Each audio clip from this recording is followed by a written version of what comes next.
A very good morning to all of you. Today we shall continue with the poem Caged Bird written by Maya Angelou. In this video we shall cover up the setting, tone, theme and literary devices other than the summary of the poem. Before we move on, let us recall what we had done in our previous video. In the poem Caged Bird, Maya Angelou describes a free bird in the opening lines that seems to be flying on the wind as if it is floating downstream, and as it flies in the sky, it seems to dip its wing in the orange sunlight, daring to call the sky as its own.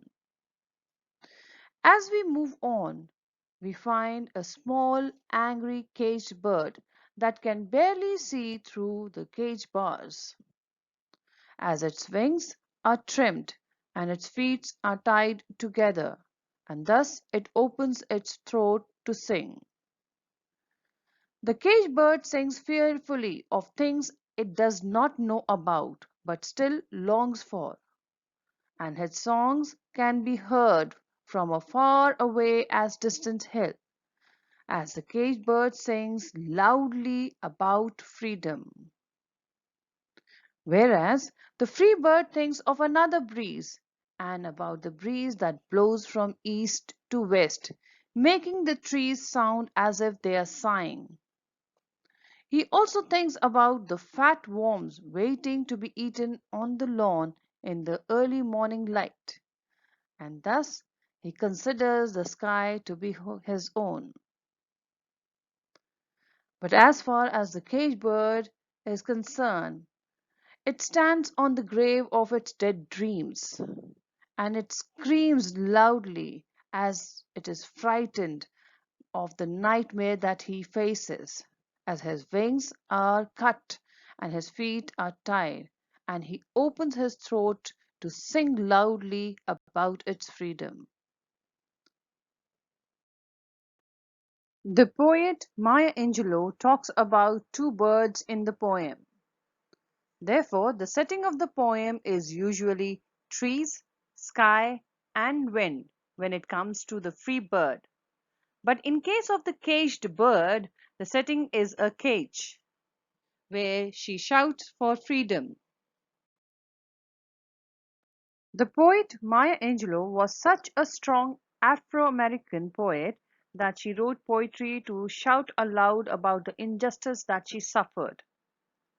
Thus, the tone of the poem Caged Bird is lamenting and mournful as the caged bird cries for its freedom.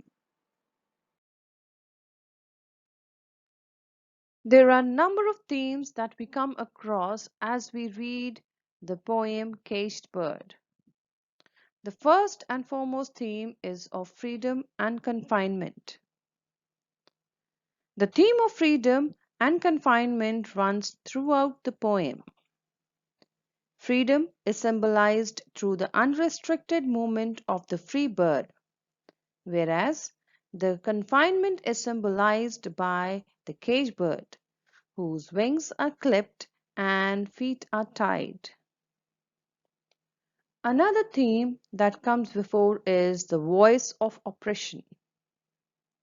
The caged bird in the poem is in the state of physical pain and mental agony. A reference to clipped wings and tied feet, restricted movement depict the physical pain that the caged bird had to endure. The loss of freedom resulted in the mental agony for the caged bird. Another important theme that is highlighted in the poem is of racism and slavery. The poem articulates the poet's pent-up emotion against the racial discrimination and slavery in America, though she never mentioned it directly. The free bird represents the white race and their domination, whereas the caged bird becomes a metaphor for African American and their confinement. The poet expresses her agonies and grief through the restricted flight of the caged bird. The caged bird thus represents the African American race. The poet Maya Angelou has made use of number of literary devices in the poem Caged Bird. The first literary device that she has used is alliteration, where we can see the repetition of consonant sounds. The examples are seldom see through, the fat worm's waiting, his shadow shouts. She has also made use of assonance, which means the repetition of vowel sounds like O and I in the following examples. Shadow shouts on, his wings are clipped. Maya has also made use of personification, where wind and sun rays have been personified in the first stanza. The bird has been personified as she sings for freedom, opens his throat to sing, and names the sky his own.